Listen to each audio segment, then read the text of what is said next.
TTD పరాకమణి కేసులో పెను సంచలన ఘటన నమోదైంది. పరాకమణి చోరు కేసు నిందితుడు రవికుమార్తో రాజీ చేసుకున్నప్పటి ఏవీఎస్ఓ సతీష్ కుమార్ అనుమానాస్పద స్థితి మరణించారు. శుక్రవారం అనంతపురం జిల్లా గుంతకల్లు సమీపంలో రైలు పట్టాలపై సతీష్ కుమార్ మృతదేహం లభ్యమైంది. చోరీ కేసులో నిందితుడు రవికుమార్ పై పోలీసులకు ఫిర్యాదు చేసిన సతీష్ కుమార్ ఆ తర్వాత లోక్ అదాలత్ ద్వారా కేసును రాజీ చేసుకున్నారు. అయితే కేసు రాజీ చేయడంపై అనేక అనుమానాలు వ్యక్తమయ్యాయి. దీనిపై కొందరు భక్తులు కోర్టుకు వెళ్లడం, రాజీకి టీటీడీ అనుమతి లేదని ఈవో కోర్టుకి నివేదించడం, ఈ మొత్తం వ్యవహారంపై సిట్ విచారణకు హైకోర్టు ఆదేశించింది. కోర్టు సూచనల ప్రకారం సిట్ విచారణ జరుగుతుండగా సతీష్ కుమార్ మరణించడంపై అనేక అనుమానాలు వ్యక్తమవుతున్నాయి.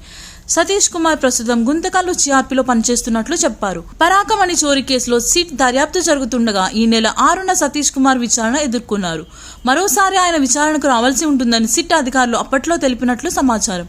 పరాకమణి కేసు రాజీకి ఎవరు ఆదేశాలు ఇచ్చారు, ఎవరి సూచనల మేరకు రాజీ చేసుకోవాల్సి వచ్చింది అనేది సతీష్ కుమార్ ద్వారానే తెలియాల్సింది. కేసు చిక్కుముడి విడడానికి ఆయన కీలక సాక్షిగా చెబుతున్నారు. ఇలాంటి పరిస్థితిలో సతీష్ కుమార్ అనుమానాస్పద స్థితిలో మరణించడం సంచలనంగా మారింది.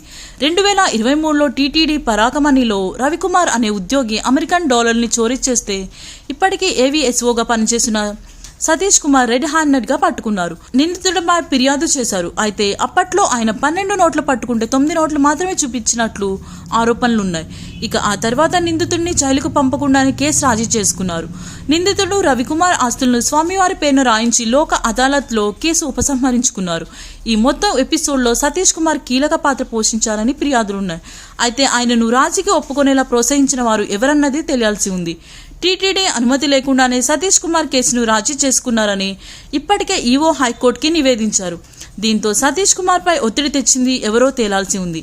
ఇక ఈ విషయంపై ఒకసారి స్పందించిన సతీష్ కుమార్ అప్పట్లో పోలీసుల ఒత్తిడి చేయడం వల్ల కేసు రాజీ చేసుకున్నట్లు ప్రకటించారని వార్తలు వచ్చాయి. ఇలాంటి పరిస్థితిలో రైలు పట్టాలపై సతీష్ కుమార్ శవమైపోవడం సంచలనంగా మారింది. అనేక సందేహాలకు కారణమవుతుంది.